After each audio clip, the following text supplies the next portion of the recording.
നമസ്കാരം, ഇത് IBN മലയാളം.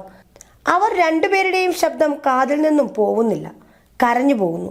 കണ്ണ് നനയിച്ച് രാജീവ് രാമചന്ദ്രൻ എഴുതിയ കുറിപ്പ്.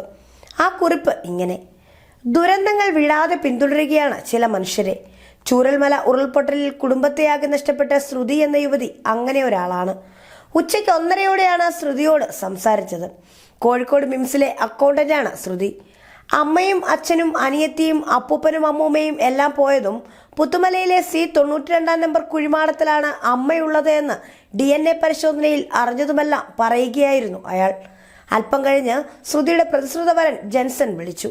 അവരുടെ കല്യാണ നിശ്ചയത്തിൻ്റെതുൾപ്പെടെ ചില ഫോട്ടോകൾ ഷെയർ ചെയ്തു. മാറ്റിവെച്ച കല്യാണത്തെ പറ്റിയും ചെയ്യുന്ന ബിസിനസിനെ പറ്റിയും എല്ലാം പറഞ്ഞു ആ യുവാവ്. കഴിഞ്ഞ ടൈമിൽ മേപ്പാടി പഞ്ചായത്ത് അംഗമായിരുന്നു ശ്രുതിയുടെ അമ്മ സബിത. രാത്രി കേൾക്കുന്ന വാർത്ത ശ്രുതിയും ജെൻസനും സഞ്ചരിച്ച വാഹനം അപകടത്തിൽപ്പെട്ടുവെന്നതാണ്. ജെൻസന്റെ നില ഗുരുതരമാണ്. അവളുടെ പരിക്ക് അത്ര അപകടകരമല്ല എന്നാണ് അറിഞ്ഞത്. ആ കുട്ടിയെ ഓർക്കുമ്പോൾ ശ്വാസം നിന്നു പോവുകയാണ്. എങ്ങനെയാണ് ഒരു മനുഷ്യന് ഇത്തരം തുടർ പ്രഹരങ്ങളെ അതിജീവിക്കുക? അതും 24 വയസ്സ് മാത്രമുള്ള ഒരു യുവതി. എല്ലാവരും ഇവർക്ക് വേണ്ടി എത്രയും വേഗം രണ്ടുപേരും സുഖം പ്രാപിക്കുവാൻ വേണ്ടി പ്രാർത്ഥിക്കണം. ഇങ്ങനെയാണ് കുറിപ്പ് അവസാനിക്കുന്നത്. News desk IBN Malayalam.